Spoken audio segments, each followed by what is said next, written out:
ஆசரிப்பு கூடாரத்தின் ஊழியத்திற்காக காணிக்கைகள். மோசே வாசஸ்தலத்தை ஸ்தாபனம் பண்ணி அதையும் அதன் எல்லா பணிமுட்டுகளையும் பலிபீடத்தையும் அதன் எல்லா பணிமுட்டுகளையும் அபிஷேகம் பண்ணி பரிசுத்தப்படுத்தி முடித்த நாளில் தங்கள் பிதாக்களுடைய வம்ச தலைவரும் எண்ணப்பட்ட விசாரிப்புக்கு வைக்கப்பட்ட கோத்திர பிரபுக்களுமாகிய இஸ்ரவேலின் பிரபுக்கள் காணிக்கைகளை செலுத்தினார்கள். தங்கள் காணிக்கையாக 6 கூண்டு வண்டில்களையும் 12 மாடுகளையும் 2 பிரபுக்களுக்கு ஒவ்வொரு வண்டிலும் ஒவ்வொரு பிரபுக்கு ஒவ்வொரு மாடுமாக கர்த்தருக்கு செலுத்த வாசஸ்தலத்திற்கு முன்பாக கொண்டு வந்தார்கள். அப்பொழுது கர்த்தர் மோசேயை நோக்கி, நீ அவர்களிடத்தில் ஆசரிப்பு கூடாரத்தின் ஊழியத்திற்காக அவைகளை வாங்கி லேவியருக்கு அவரவர் வேலைக்கு தக்கவைகளாக பங்கிட்டுக் கொடு என்றார். அப்பொழுது மோசே அந்த வண்டில்களையும் மாடுகளையும் வாங்கி லேவியருக்கு கொடுத்தான். 2 வண்டில்களையும் 4 மாடுகளையும் கெர்சோன் புத்திரருக்கு அவர்கள் வேலைக்கு தக்க பங்காக கொடுத்தான். 4 வண்டில்களையும் 8 மாடுகளையும் மெராரியின் புத்திரருக்கு ஆசாரியனாகிய ஆரோனின் குமாரர் இத்தாமாருடைய கையின் கீழ் இருக்கிற அவருடைய வேலைக்கு தக்க பங்காக கொடுத்தான். கோகாத்தின் புத்திரருக்கோ ஒன்றும் கொடுக்கவில்லை. தோள்மேல் சுமப்பதே அவர்களுக்குரிய பரிசுத்த ஸ்தலத்தின் வேலையாயிருந்தது.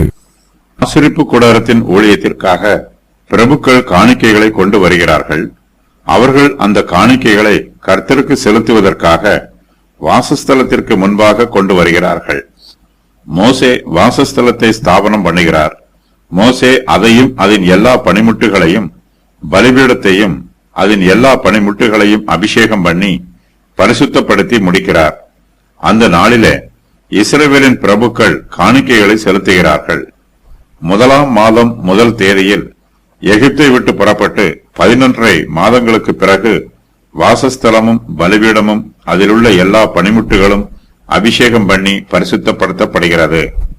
மோசே வாசஸ்தலத்தை ஸ்தாபித்த போது அவர் செய்த காரியங்களின் விவரம் வருமாறு: வாசஸ்தலத்தை ஸ்தாபனம் பண்ணினார், வாசஸ்தலத்தை அபிஷேகம் பண்ணினார், வாசஸ்தலத்தை பரிசுத்தப்படுத்தினார், பணிமுட்டுகளை அபிஷேகம் பண்ணினார், பணிமுட்டுகளை பரிசுத்தப்படுத்தினார். பணிமுட்டுகள் என்பது ஆசரிப்பு கூடாரத்தின் எல்லா பணிமுட்டுகளையும் குறிக்கும். இதில் உடன்படிக்கை பெட்டி, கிருபாசனம், பொற்பீடம், வெண்கல பீடம், அவற்றின் பாத்திரங்கள், சமூக தப்ப மேஜை, விளக்கு தண்டு, தொட்டி ஆகியவை அனைத்தும் அடங்கும். மோசே வாசஸ்தலத்தை ஸ்தாபனம் பண்ணி முடிக்கும் வரையிலும் இஸ்ரவேலின் பிரபுக்கள் காணிக்கைகளை செலுத்தவில்லை. வாசஸ்தலம் ஸ்தாபனம் பண்ணப்பட்டிருக்கிறது. இஸ்ரவேலின் 12 கோத்திரத்தாரும் தங்களுக்கு நியமிக்கப்பட்ட இடங்களில் பாளையம் இறங்கி இருக்கிறார்கள். அவர்கள் ஆசரிப்பு கூடாரத்தை சுற்றிலும் தங்கள் கூடாரங்களை போட்டிருக்கிறார்கள். மோசே வாசஸ்தலத்தையும் அதன் எல்லா பணிமுட்டுகளையும் பலிபீடத்தையும் அபிஷேகம் பண்ணி பரிசுத்தப்படுத்தி முடித்திருக்கிறார். அந்த நாளில் இஸ்ரவேல் புத்திரரின் பிதாக்களுடைய வம்ச தலைவரும் எண்ணப்பட்டவர்களின் விசாரிப்புக்கு வைக்கப்பட்ட கோத்திர பிதாக்களுமாகிய இஸ்ரவேலின் பிரபுக்கள் காணிக்கைகளை செலுத்துகிறார்கள். இஸ்ரவேலின் பிரபுக்கள் என்பவர்கள் எண்ணாகமம் 1:5 முதல் 16 வரை உள்ள வசனங்களில் அட்டவணையிடப்பட்டிருக்கும் 12 பிரபுக்கள் ஆவார்கள். இஸ்ரவேலின் பிரபுக்கள் கர்த்தருக்கு கொண்டு வந்த காணிக்கைகளை பற்றி இந்த வசன பகுதியில் சொல்லப்பட்டிருக்கிறது. அவர்கள் தங்கள் காணிக்கையாக 6 கூண்டு வண்டில்களையும் 12 மாடுகளையும் 2 பிரபுக்களுக்கு ஒவ்வொரு வண்டிலும் ஒவ்வொரு பிரபுவுக்கு ஒரு மாடுமாக கர்த்தருக்கு செலுத்த வாசஸ்தலத்திற்கு முன்பாக கொண்டு வருகிறார்கள். இஸ்ரவேலின் பிரபுக்கள் கூண்டு வண்டில்களையும் மாடுகளையும் காணிக்கையாக கொண்டு வருகிறார்கள். மோசே அவர்களிடத்திலிருந்து ஆசரிப்பு கூடாரத்தின் ஊழியத்திற்காக அவைகளை வாங்க வேண்டும். அந்த காணிக்கைகளை மோசே லேவியருக்கு அவரவர் வேலைக்கு தக்கவைகளாக பங்கிட்டு கொடுக்க வேண்டும். கர்த்தர் மோசேயை நோக்கி, நீ அவர்களிடத்தில் ஆசரிப்பு கூடாரத்தின் ஊழியத்திற்காக அவைகளை வாங்கி லேவியருக்கு அவரவர் வேலைக்கு தக்கவைகளாக பங்கிட்டு கொடு என்று சொல்லுகிறார். அப்பொழுது மோசே அந்த வண்டில்களையும் மாடுகளையும் வாங்கி லேவியருக்கு கொடுக்கிறார். பிரபுக்களின் காணிக்கையை பங்கிட்டு கொடுக்க வேண்டிய விதமாவது: அவைகளை வாங்கி லேவியருக்கு அவரவர் வேலைக்கு தக்கவைகளாக பங்கிட்டு கொடுக்க வேண்டும். பிரபுக்களின் காணிக்கையை ஆசரிப்பு கூடாரத்தின் பணிமுட்டுகளை பிரயாணத்தில் எடுத்துச் செல்வதற்கு பயன்படுத்துவதற்காக லேவியருக்கு கொடுக்க வேண்டும். வண்டில்கள் லேவியரில் 2 பிரிவினருக்கு கொடுக்கப்படுகிறது. கெர்சோம் புத்திரருக்கு 2 வண்டில்களும் மெராரி புத்திரருக்கு 4 வண்டில்களும் கொடுக்கப்படுகின்றன. அவர்களுடைய சுமை அதிக கனமுள்ளதாக இருக்கிறபடியினால் அவர்கள் தங்கள் தோள்களில் அவற்றை சுமக்காமல் வண்டில்களில் ஏற்றிச் செல்லலாம். இஸ்ரவேல் புத்திரர் வனாந்திரத்திலே பிரயாணப்பட்டு போகும்போது லேவியர் ஆசரிப்பு கூடாரத்தையும் அதில் உள்ள பணிமுட்டுகளையும் தங்களோடு எடுத்துச் செல்ல வேண்டும். அவற்றை கொண்டு போவதற்கு அந்த கூண்டு வண்டில்கள் உபயோகமாய் இருக்கும். மாடுகள் கூண்டு வண்டில்களை இழுத்துச் செல்லும். லேவியர்கள் தங்களுடைய பிதாக்களுடைய வம்சத்தின் பிரகாரம் 3 வம்சமாக பிரிக்கப்பட்டிருக்கிறார்கள்.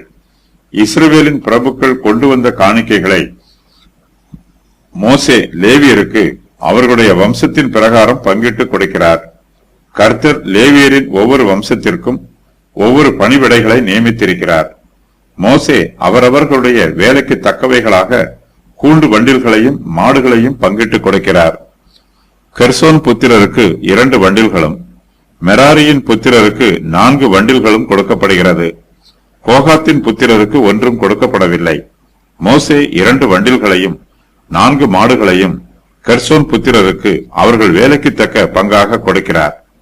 மோசே 4 வண்டில்களையும் 8 மாடுகளையும் மெராரியின் புத்திரருக்கு ஆசாரியனாகிய ஆரோனின் குமாரர் இத்தாமாருடைய கையின் கீழ் இருக்கிற அவருடைய வேலைக்கு தக்க பங்காக கொடுக்கிறார். மோசே கோகாத்தின் புத்திரருக்கோ ஒன்றும் கொடுக்கவில்லை. தோள் மேல் சுமப்பதே அவர்களுக்குரிய பரிசுத்த ஸ்தலத்தின் வேலையாய் இருக்கிறது. கோகாத்தின் புத்திரர் ஆசரிப்பு கூடாரத்தின் பணிமுட்டுகளை தங்களுடைய தோள் மேல் சுமக்க வேண்டும். அவர்களுக்கு எந்த வண்டில்களும் கொடுக்கப்படவில்லை. கர்த்தர் யாருக்கு அதிகமான வேலைப்பளவை கொடுத்திருக்கிறாரோ அவர்களுக்கு அதிகமான கூண்டு வண்டில்களையும் அதிகமான மாடுகளையும் கொடுக்கிறார். மெராரி புத்திரர் அதிகமான பாரங்களை கொண்டு செல்ல வேண்டும். இதற்காக அவர்களுக்கு 4 வண்டில்களும் 8 மாடுகளும் கொடுக்கப்படுகிறது. லேவியருக்கு அவரவர் வேலைக்கு தக்கவைகளாக வண்டில்களும் மாடுகளும் பங்கிட்டு கொடுக்கப்படுகிறது. கோத்தின் புத்திரர் பரிசுத்தமான வஸ்துக்களை சுமந்து செல்கிறார்கள். அவர்கள் அந்த சுமைகளை தங்கள் தோள் மேல் சுமக்க வேண்டும். மிகவும் கவனமாகவும் பயபக்தியோடும் அவர்கள் பரிசுத்த வஸ்துக்கள் சுமந்து செல்ல வேண்டும். ஆகையினால் அவர்களுக்கு கூண்டில் வண்டில்களோ மாடுகளோ கொடுக்கப்படவில்லை. தோள் மேல் சுமப்பதே அவர்களுக்குரிய பரிசுத்த ஸ்தலத்தின் வேலை என்று கர்த்தர் நியமனம் செய்திருக்கிறார்.